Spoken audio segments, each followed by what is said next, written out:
Hi, this is Hot Mic and I'm Nidhi Razdan.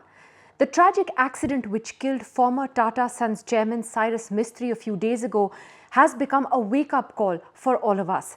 Initial police investigations suggest that Mr. Mistry and his co-passenger in the back seat, Jehangir Pandole, were not wearing seatbelts when the Mercedes SUV that they were travelling in hit a divider and crashed on Sunday afternoon.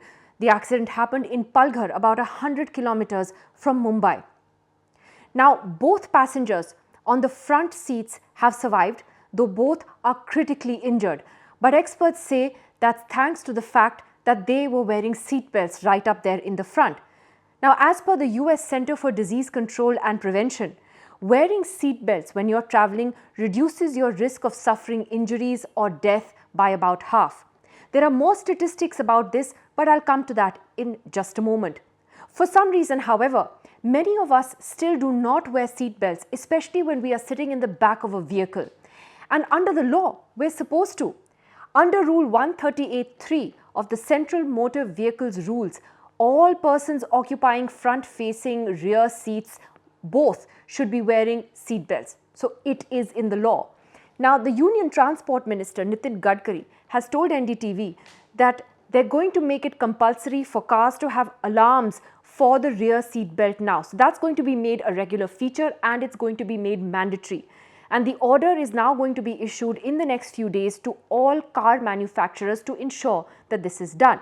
There will also be a 1,000 rupee fine that will be imposed for not wearing a seat belt in the back of your car. Now, rear seat belts are an important safety device. According to the World Health Organization or the WHO, the use of rear seat belts actually reduces the probability of being killed in a car crash by 25% and injuries by 75%. So that's not a small number.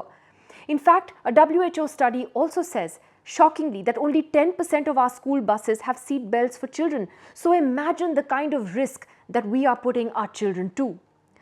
The study also says that road crashes are the leading cause of death amongst children and young adults in India between the ages of 5 to 29 years. And that creates a huge hole in our demographic dividend. Very simply, passengers who do not wear seat belts will suddenly be thrown frontwards when a car suddenly stops. And that is what can kill you. Well, what are the airbags doing, you might say? But here's the thing. Airbags work typically in tandem with a seat belt. So on their own, actually, they can't do much. Automobile expert Tutu Dhawan has been quoted as saying that when your car suddenly stops while traveling at a high speed, your body will basically lurch forward with nothing to hold you in place. All of this is going to happen in a matter of seconds. And the force with which you lurch forward would be so strong that you can even hit the dashboard of the car in front. And it doesn't have to be at 120 kilometers an hour. This can even happen at 30, 40 kilometers an hour. So don't think that that's a safe speed. Cyrus Mistry's post-mortem shows severe head injuries and multiple fractures in the head, the chest, the neck and the thigh. He was likely killed instantly.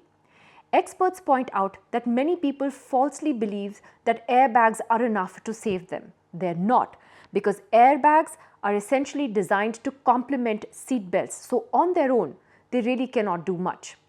A report in the Indian Express has pointed out how an independent survey released in January of 2019 recorded about 26,896 people having died in India because of the non-use of seatbelts during the year 2017.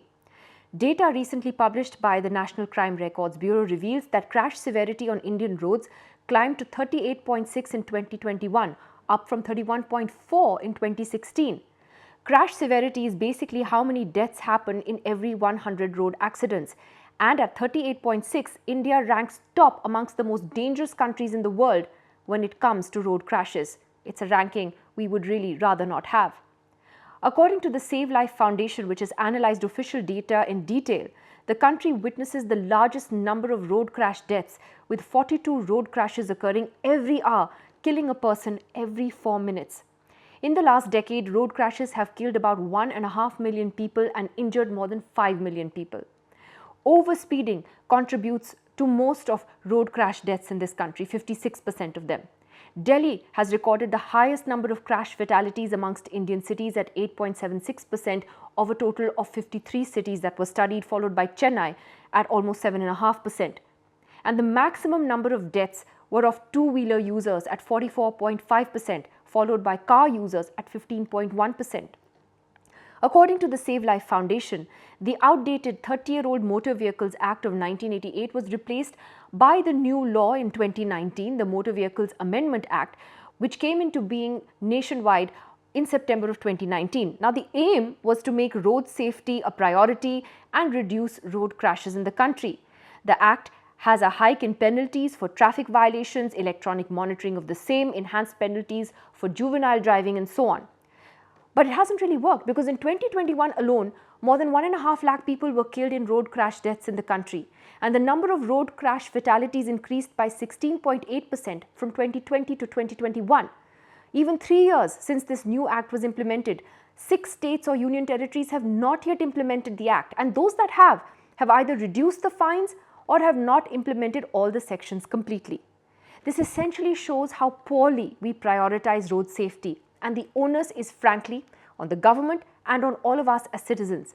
We need to value every human life, and until we do that, these unfortunate accidents will keep on happening. Cyrus Mistry's death should be a wake-up call for everyone. Wear a seatbelt and save your life.